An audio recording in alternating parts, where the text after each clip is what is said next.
Good morning. Good morning. Welcome to our first installment of Voices of the Festival. This is a new live that we are creating at the Savannah Voice Festival, and we are very excited to introduce this new format to our audience. And it's hi, Kiani. And singing Sonka is joining us, which is going to be our guest today. Let me invite him. He'll connect really quick, and then we are in business. It always takes a minute. There he is, the man himself. Hello, Good hello. morning. Hi, good morning. How you doing? Doing great. How are you this morning? Good, good. And Kiani is saying hello. And actually, Oh, hi, Kiani, Kiani. Hello, one of our I am fabulous friends. I am in Williamsburg. I just landed in Williamsburg. That's why I'm this beautiful old, typical Williamsburg house. And we're doing together with Kiani Cosifan Tutte, and we are very excited to bring her to Savannah this summer. Anyway, so welcome to our first Voices of the Festival, Chad. This is really exciting. I've been with the festival this is going on my 10th season, and we've never done anything like this. So I'm really looking forward to engaging with you in this new way. Exactly. Now we have a different format and even another way of connecting with the audience and creating more entertainment, more information, sharing things that we're going to do, and certainly the goal of Voices of the Festival will be to talk about right now what we're going to do next season, but eventually what we did last season and things that we have done, and talk to our artists and keep engaging them and keep them connected with our Savannah and Voice Experience family. So Piano Howie, he asked me to say hello. So hi, Piano Howie. And I'm seeing some of my friends from Iowa here have joined too. That's Oh, you really want to say fun. hello to them? Hello. Any specific shout out? There's I think my friend Lane, my friend Ryan. The love of the Cheryl Milnes Voice programs goes all over the world. Excellent. Talking about all over the world, we know that Cheryl and Maria right now in Europe doing a series of recitals there, and we are all over the place. You are in Iowa, and hi, Highway, and I'm in Boot, and so good stuff. We're moving around. So I just said it, but tell us where are you, Chad? So my home is Iowa. I am here in Ames, Iowa, which is about 30 miles north of the capital of Des Moines. And I am here because I just finished my year as faculty at Iowa State University. I teach voice and opera here at Iowa State University throughout the academic year, incongruent with in tandem with my work with the Cheryl Milnes Voice programs. So it's really great. I grew up here. My folks are still here. Many of my friends from high school are still here. This is what I call home when I'm not in Savannah, which is my home away from home. Great. Question: were you born in Iowa? I was born in Iowa. And in Ames, or you moved there for work? I was born about an hour and a half east of here. And when I started my musical journey, I did my undergraduate work at Luther College here in Iowa. And then I moved out to New York City for graduate school at Manhattan School, which is where I met you. Exactly. And where I subsequently met Maria and Cheryl. Once I finished my studies there, I moved back to Iowa to begin my career in performance, academia, and eventually the administration for the Milnes Voice programs. Great. How do you started with music? Ooh, that's a complicated question, I think. I think a lot of singers would respond that way. All right, that's the fun one. I always sang growing up, but admittedly, it was never, not all the puzzle pieces came together all the time when it came to my singing. Until about senior year of high school, and I found a really great, or rather, she found me a wonderful voice teacher who said, you know, you have something going on here and your voice would fit really well in this genre of opera. So she gave me a few recordings to listen to, and I just immersed myself. I completely fell in love with the art form, and the rest is kind of history. I kept taking voice lessons, like I said, immersed myself in the art form, started studying it in college, and now here I am. And when you started with, did you do, before you met this teacher that said you can sing classical? Did you do any instrument as a kid, or were you singing in church choirs or other kind of singing before Sure. that realization? Sure. So, like most young students in Iowa, you do find an instrument that kind of works for you. Excuse me. And for me, for a little while, that was trumpet. Although that didn't quite fit who I was, I didn't play it very well. So what I ended up doing in high school was a very popular form of musical expression called show choir. And those who know what I'm talking about really know what I'm talking about. Imagine 40 people up on stage, you know, basically creating like a little mini musical, a 20-minute mini musical. And Kiani knows what I'm talking about. She just responded in the chat. And that kind of, I was all about that throughout my time in high school. So that was primarily what I did beyond this realization that I could sing classically. All right. And how did you, so you say you immerse yourself in opera. What was your first opera recording? It was this that's so funny. I've never been asked that, but I could remember it right off the top of my head. It was this compilation called A to Z of Opera. And it just had all the greatest hits on there. And I'll never forget the first thing that I really listened to was the overture and then subsequently the finale of Don Giovanni, and loving the drama of it and loving the lyricism and loving the storytelling. And then I'll never forget the commendatore was Kurt Moll. And I'll never forget how he used his voice. And I said, that is something that I'm attracted to. That is something that I want to do, to tell the kind of stories I want to tell with my instrument. So that was, that's funny. I've never been asked that, but I remember that now. Well, I certainly remember, again, I don't know if it was actually the first aria I ever heard, but to me, it was the first aria I ever heard, which is Damo sulle rose from Trovatore, sung by Caballé.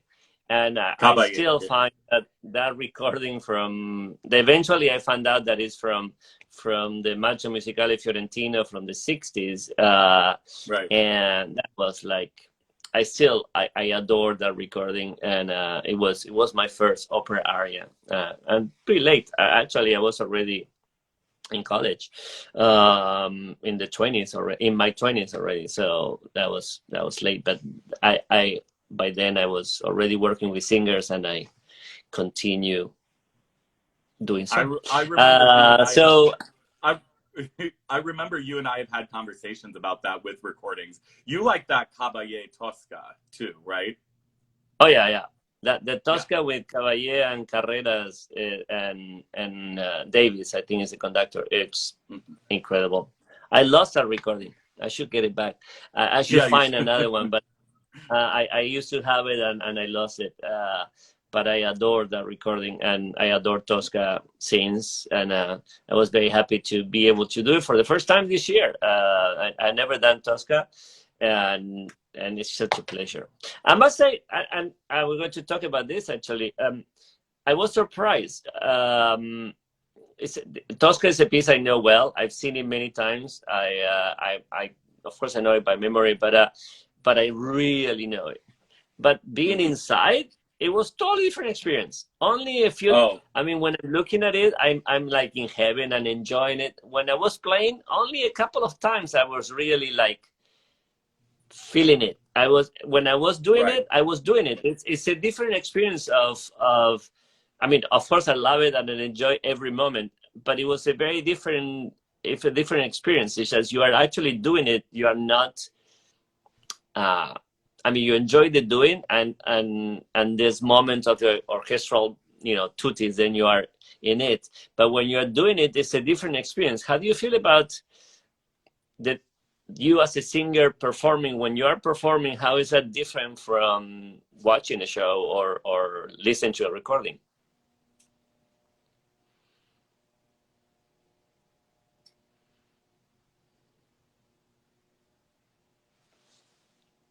Someone is a little freezing. I don't know if it's me or you. If it's you, I hope you keep talking.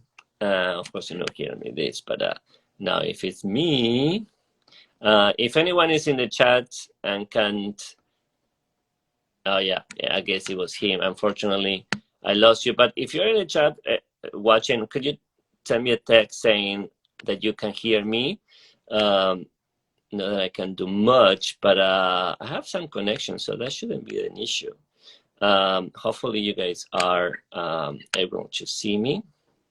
Here I'm going to invite him again. By the way, I want to say hi to Benjamin. There you are. You're back in. Now I'm back in. Sorry, I Yeah. don't know what happened there. Oh, yeah, it's okay.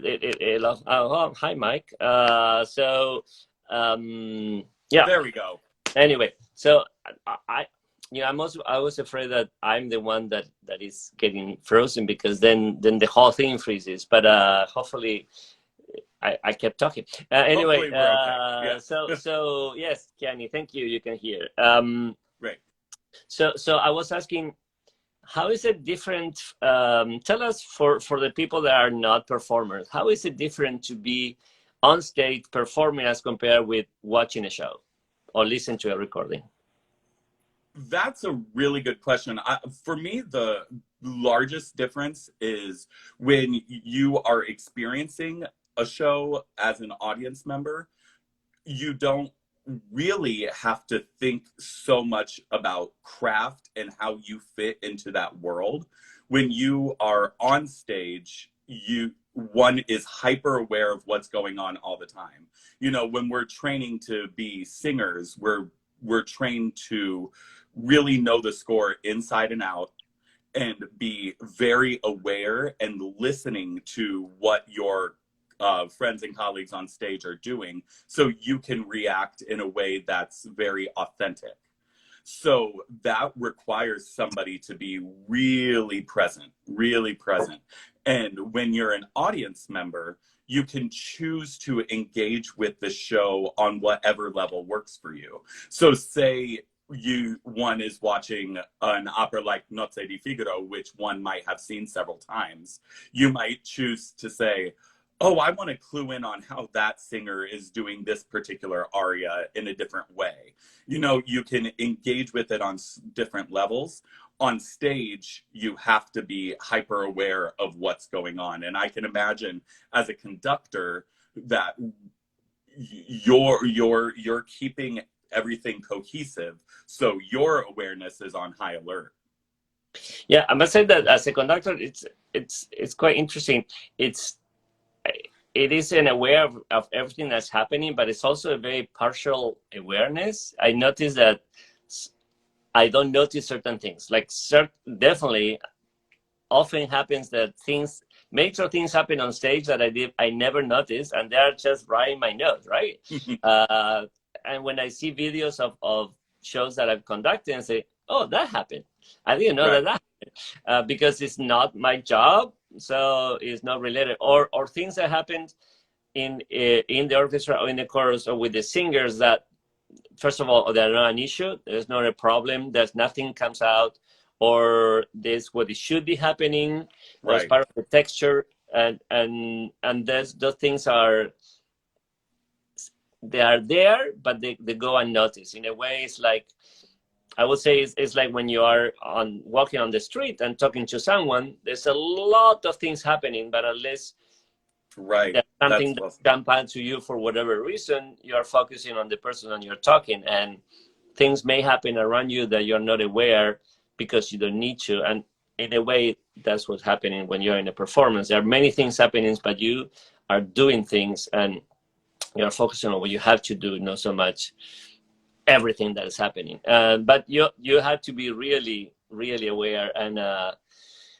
be ready to jump around based on whatever happens, right? So That's that sometimes literally jump around.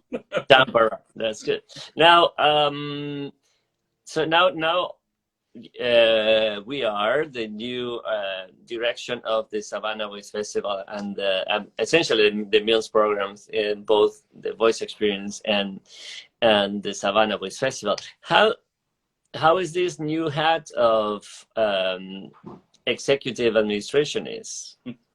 You know, it's going really well, and I in some ways I feel like I have been preparing for this for some time now.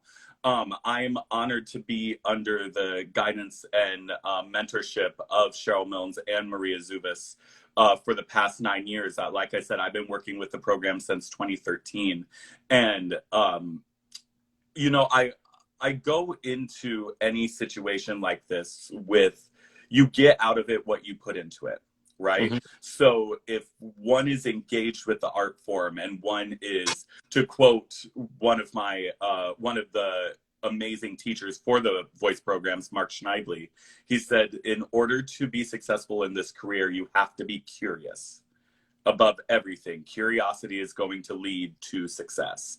So I was curious about all aspects of this art form and what it is we do.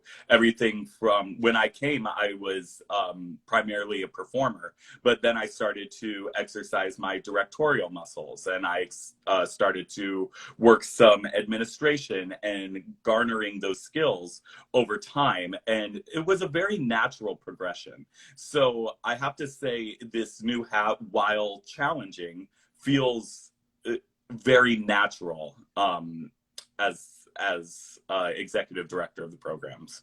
And I'm honored to continue and be a part of, especially as a baritone with Cheryl, being one of the preeminent baritones of all time, to help continue that lineage. That's awesome. That's great. Yeah, and now you're also in Iowa, and you, oh, that's a question. Tal 107. I don't know who's Tal. Who is Tal? That's Tim Hall. Tim Hall. Oh, Tim Hall.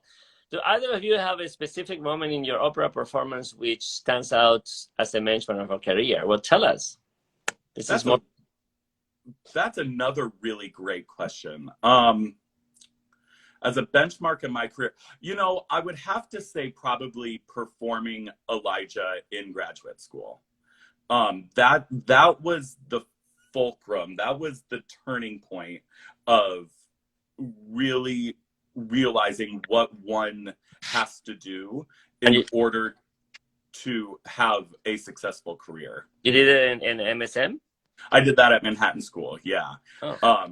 And preparing that much music for that expansive of a performance, that was a benchmark. And obviously the music was just that music is stunning.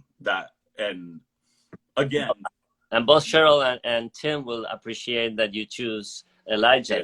Yeah. They're both oratorio fans. And one secret that everyone should know about Cheryl, he has done, I mean, he was the opera baritone, right? For centuries, but his heart always goes with oratorio. I can see that he's always gets the most exciting talking about not Iago, not Scarpia, not Conte di Luna, but Elijah and Messiah, and he really loves that music. I So think I think a lot of singers do. There's something about oratorio that you get to delve into the drama in a slightly different way than one does in opera, because in opera there are so many other factors, right? You have to make sure your blocking is right there, so you hit the lighting cue. You have to make sure the costume looks good. You have to, and that's all amazing. I love doing that, and Cheryl would, my Cheryl would agree. But there's something to be said for having that music, having that text, and standing there and delivering. That can really, really be satisfying. great, beautiful. In terms of my benchmarks, I would say Yeah. two moments that are very special. One was doing Dido and Aeneas at Manhattan School of Music. That was my first show as with the senior opera. Dido is a piece that I knew well and I loved, and it was a turning point, because that's when I after that I got the offer to become the music director of Radio Opera at Manhattan School, and that's when I became a full-time conductor. So before that I was doing coaching and conducting, but at that point, after that production, I decided to just only do opera conducting. And the next show that I really enjoyed was doing Barbara Seville in Tampa. That was the first big production in a major theater, and it started all my freelancing career and connecting with a lot of shows and a lot of companies, and it was really I think it certainly in a turning point of my career. I was doing a lot of shows before, but that was the starting of the big freelancing experience that I'm doing right now. So, and I adore working in that with Opera Tampa, and that production was especially fun, and that was the first one of 8 productions that I've done in 4 years. So that's a lot. That's really exciting. Yeah, Did you like that transition into, like, how did that transition into conducting full time feel for you? We talked about my transition into this leadership role. How about your transition into this next phase of your career? well, there were 2 transitions. That one was it was, first of all, I didn't have to stop too much of what else I was doing. I was still doing private coachings, and I was already teaching at Juilliard, and that's continued. But with the going into the senior opera, then I was only doing my shows. Before I was doing general coaching, which still I do in places like Voice Experience and in my festival in Japan, and some private coaching, but mostly I coach my own shows, and that was the moment that I was doing. Oh, now I can't just do this, because I have those first of all, 2 major institutions that will give me a regular engagement, and so that was a reassuring experience. And then recently, the fact that I'm fortunate enough to be doing freelancing, and then the invitations keep repeating. So then it's like, well, if as you know, our profession is hard. So it's hard to get the first job, but it's harder to get the second job. I mean, Right. with the same company, the second job, that is very hard. The third one is, once you get the third one, then it's easier, because then you're in a path. So at this point, I was getting enough repeats, and I can. You never know. I mean, for example, this all happened before before COVID. So look at all the things that happened, right? Right.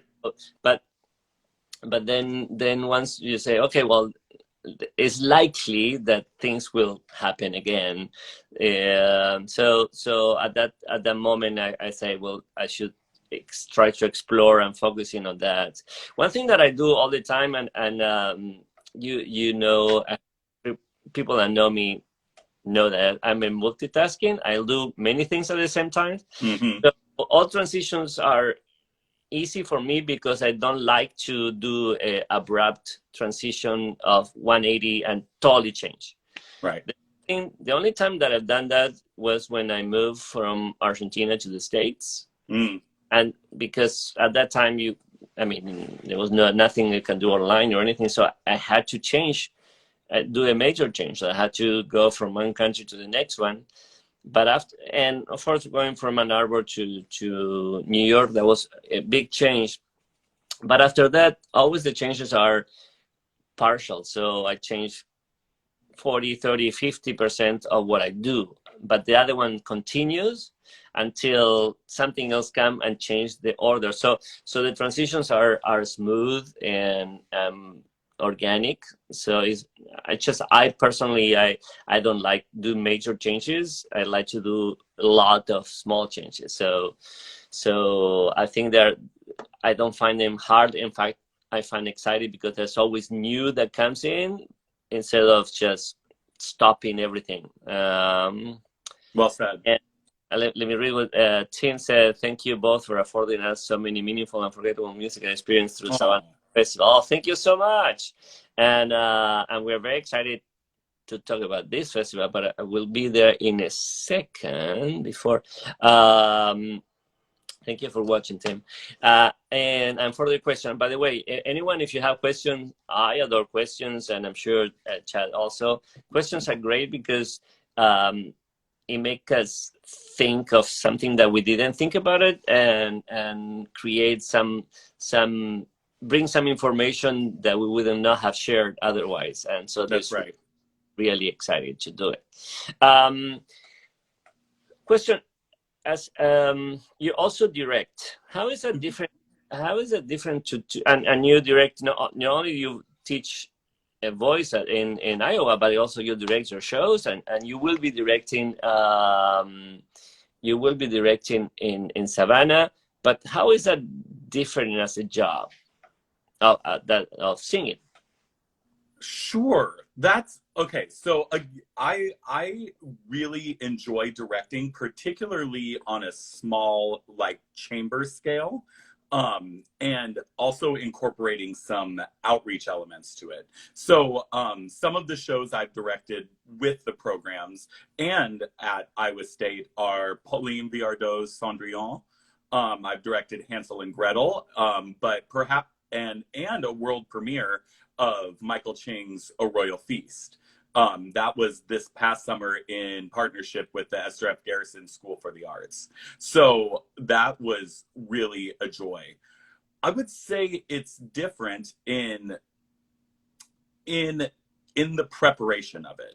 So when one is preparing one role to perform in a show, you're really figuring out how does that one character relate to everybody else.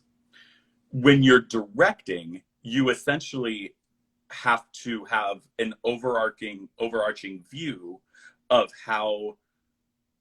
of the story that you want to tell, while validating what actors are bringing to the table. I always want to make sure that I'm validating the actor's viewpoint and the singer's viewpoint in my rehearsals, and we tell the story together. So it's just a little bit different in the form of storytelling is what I would say. And then having a keen eye for, at the risk of sounding banal, what looks good on stage. You know, what sort of pictures work really well, and and again, what kind of story do you want to tell as these characters relate to each other, both physically and vocally? So I would say those, I don't really think about the differences so much, more as I think about how do we tell, You know, it all just goes back to my own personal philosophy of music making, which is we sing because this is the clearest form by which we know how to communicate. We have music, rhythm, harmony, sets, costumes, all of it is the total art, right? So how do we be clear about our communication of the story we want to tell? That's really my purview when it comes to that process. And how do you incorporate the visual element? Because that's a very different from the singing point of view. Because Sure. this you create, yes, you create your body language, and that is a visual element. Your faces, and if you ever seen a masterclass with Cheryl, you will know that building your gestures is as important as relevant as building your sound. But as a director, there's a added element of the look of it, and Sure. you had to come up with what's your process in that aspect. I rely a good amount on my scenic director friends to help me with some of the practicality there. But I get inspiration from that. It's a bit of a nebulous concept, but I get inspiration from that as I'm doing my score study. It's not too dissimilar to when one reads a book and you have an idea of what it looks like in your head based on based on the information that author has given you. I do the exact same thing when it comes to a score. So like this summer, one of the operas that we are presenting is The Medium, Menotti's The Medium. And I am directing that. So as I'm doing my score study and my research on it, and I will be listening to some recordings, I'm already developing an idea of what I want it to look like in my head. And then the ideas spin off from there. Does one want to go with a more abstract concept given the material, or do you want to go a little bit more literal? What does the scenery and the visuals need in order to tell the story? So that's where I'm coming from with the visual elements usually. And since we're spilling the beans, and we should, just today, this week is when we're going to announce the season. So this is a bit of a secret preview for those that are watching, and eventually. That's right.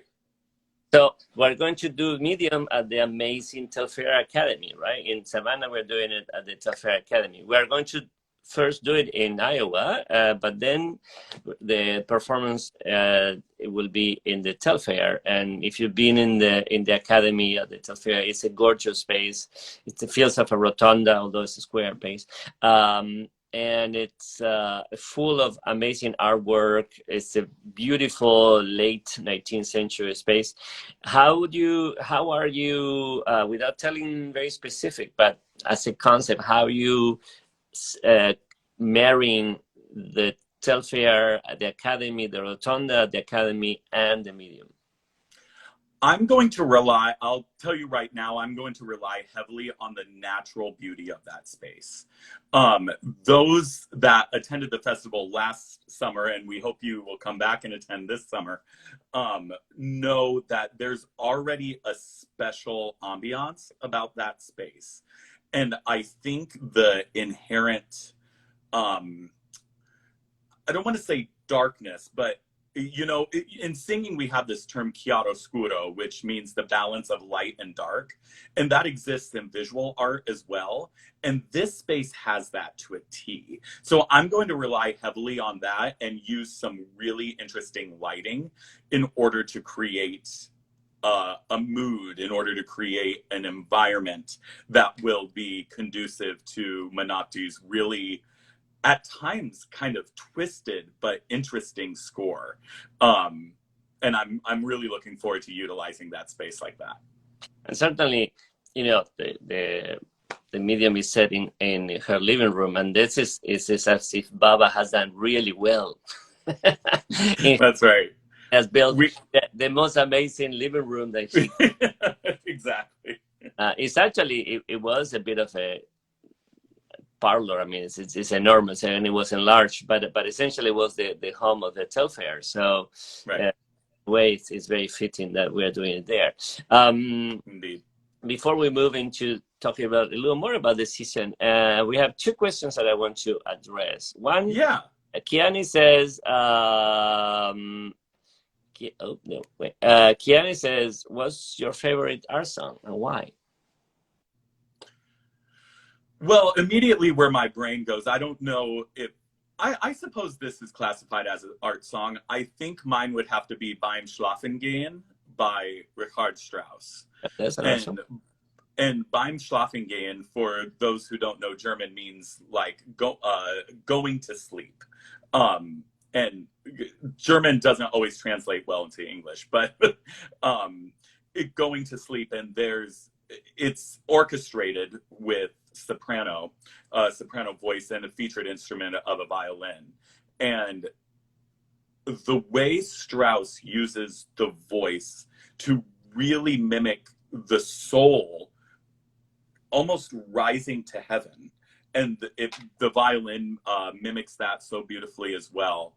I have a very funny memory of this song, listening to it in vocal literature in undergrad, and the professor was playing it, and I'm just openly weeping in class. The Gundula Janovic recording is my particular favorite, with Von Karajan conducting. I almost can't put words to it. It's just one of those songs that every time I hear it, it touches my soul. Great, and it's gorgeous and it's so beautiful and it's just yummy and it has huge orchestral interlude and postlude, and it's in a way one of my favorite songs. When it's similar to that is Mahler. Urlicht. No. The I can't remember it. Ich bin der Welt. Sure. Yeah. It's I adore playing and singing and listening. But now in my turn, as the song I like, because she said, what's your favorite song? So I don't know if she meant you, Chad, or you both. So anyway, so I'm going to just say my favorite song too. And there are many, but if I had to pick one, I would say La Rosa y el Sauce by Guastavino. Especially because it is in Spanish and it's from my country, but it's because I specifically remember the first time I heard it, and that's how the simplicity of the poem and the simplicity of the feeling and the honesty of the feeling of the music and this idea of this friendship, and it's just so me. It's just like I really adore the whole sensibility of it's not real. It's about a relationship, but in a very pure and friendly way, and the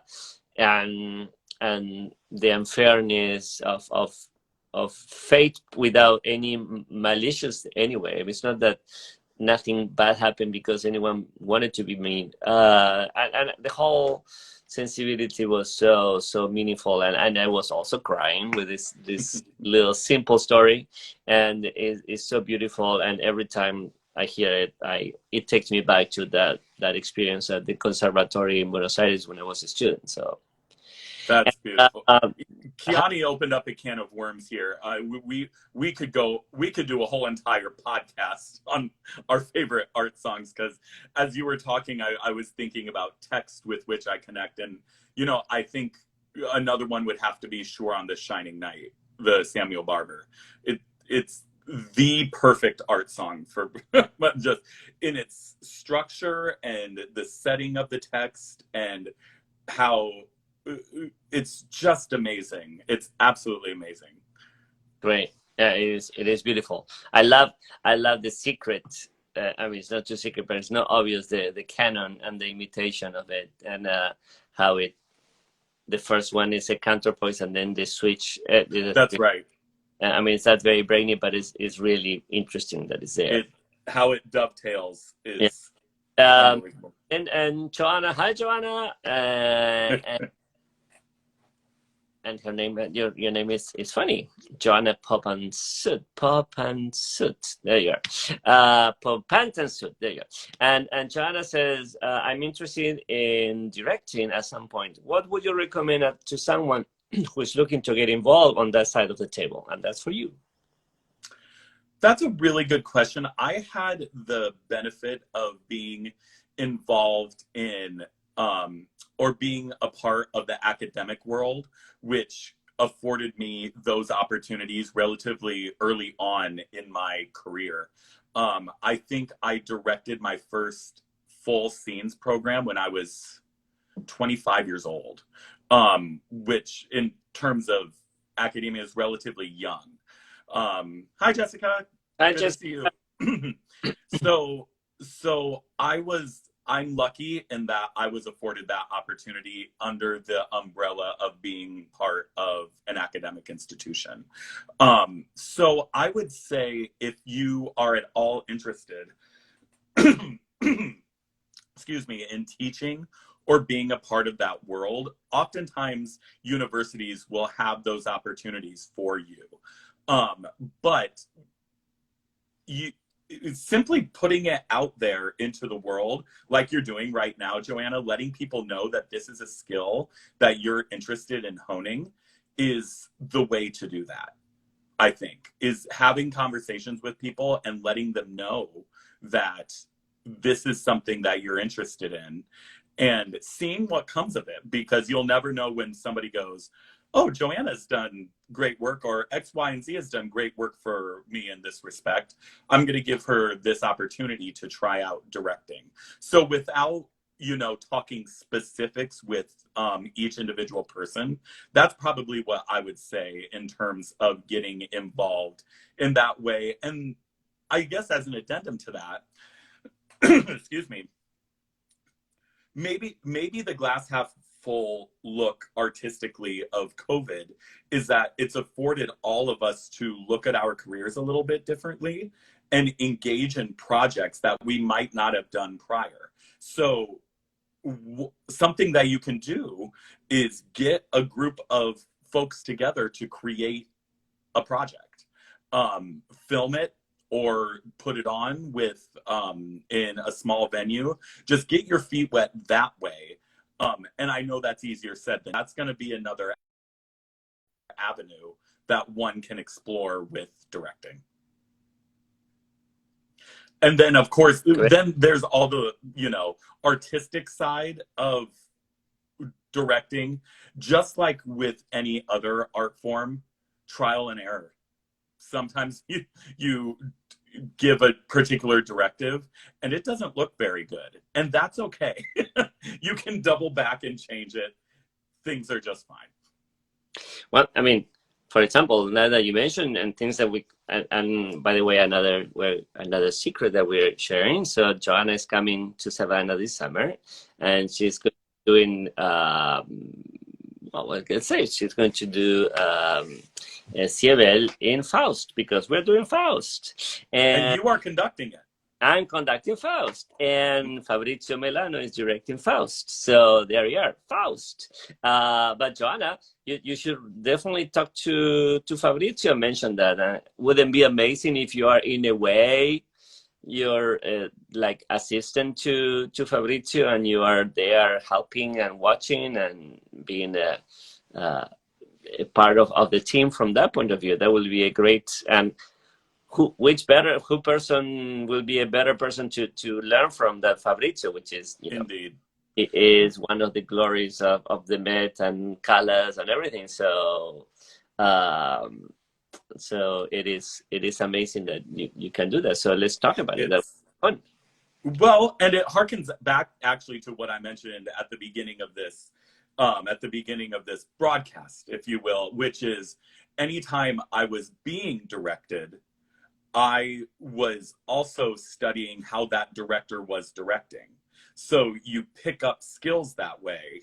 and see, okay, what about their communication is working for the totality of this show? And if I had to communicate it to a cast member or a cast in general, how would I do that?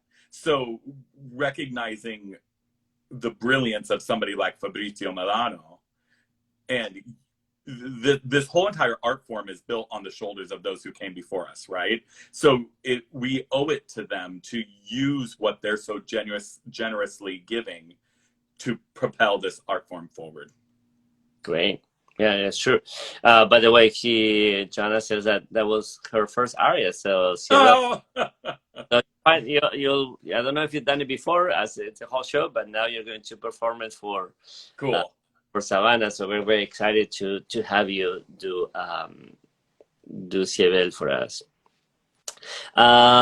Great. And so what else are we doing this summer that we can tell? I think we shouldn't tell everything that we're doing because we have time. We have other weeks to talk. But so we know that we're doing Faust and Medium. Let's talk about a bit about Medium. How we casting Medium? So this is a slightly different structure than what some folks of and longtime friends of the festival are used to. So this summer we are oftentimes the voice studio runs concurrently with the festival. Well, this year we're actually separating them physically first and then reintegrating them. So for the last 2 weeks of July 17th through the 31st, the studio portion of the program, the studio artists will be hosted at my university, Iowa State University here in Iowa, and we will be preparing the medium here with a double cast. And then study grant artists from that cast are invited to come to Savannah and perform the opera, excuse me, and perform the opera there.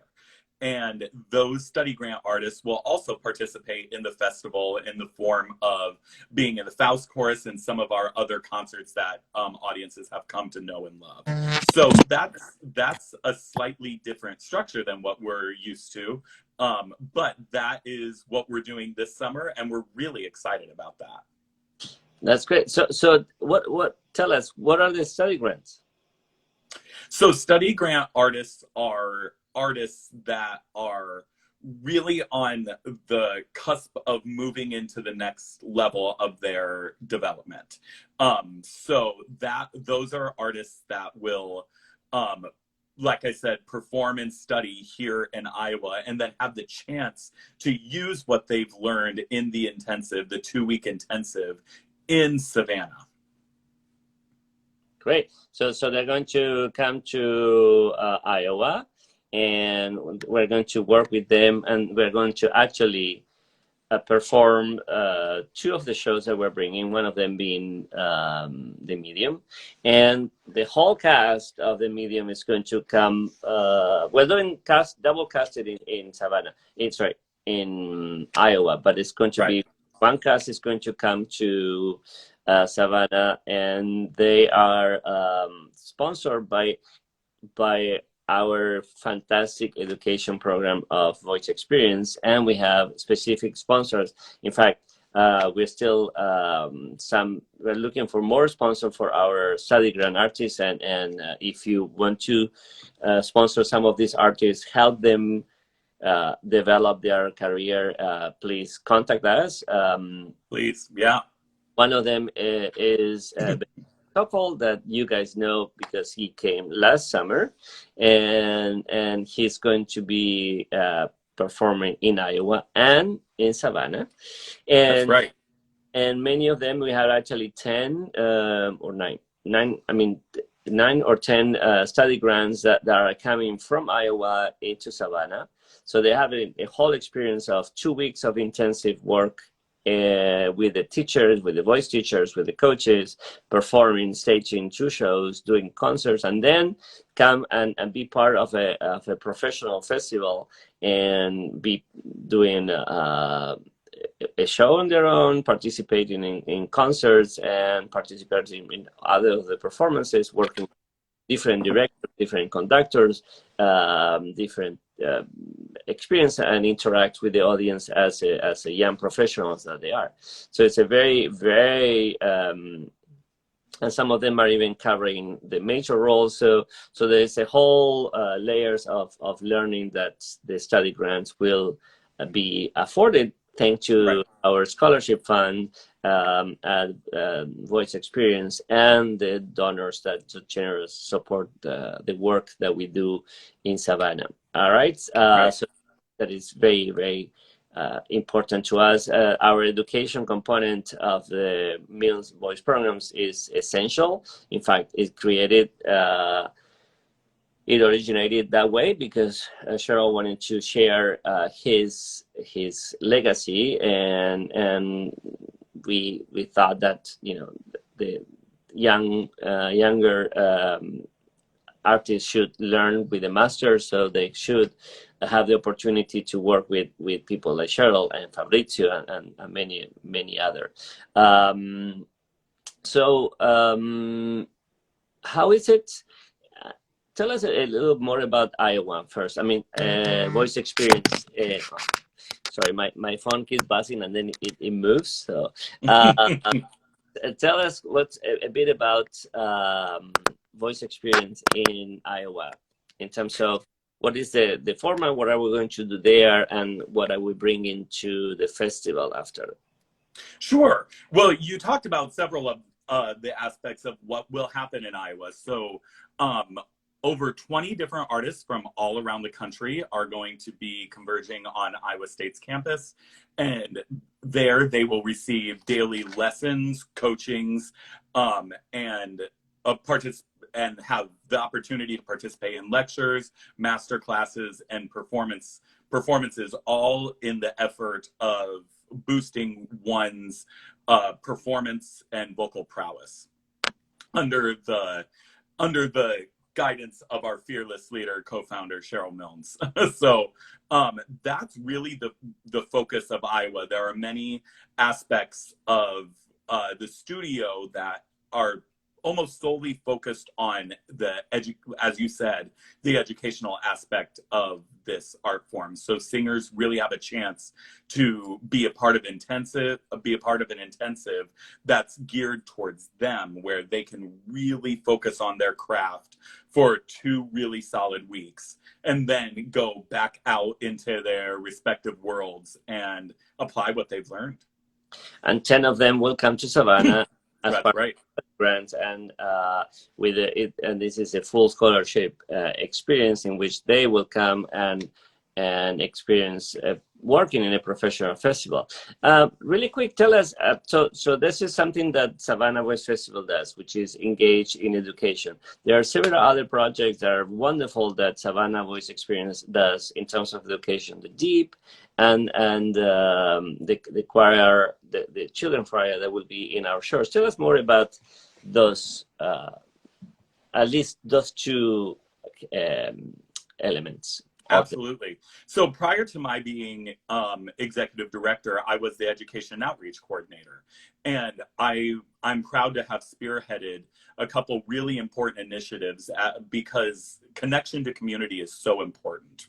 And is vital for an organization like ours, and vital for the art form to engage on this level. So one of them is our partnership with the Deep Center, which is an organization in Savannah that really helps with literary excellence. And we thought it would be a great partnership to engage some young up-and-coming composers, very talented, to work with these writers on what is it like to write song lyrics, and how does poetry become a song, and what works in that arena and what doesn't work in that arena. So out of it, we are on round 2 of song cycles, culminating with 3 now. We've engaged 3 composers, and 3 different song cycles have been created out of this partnership.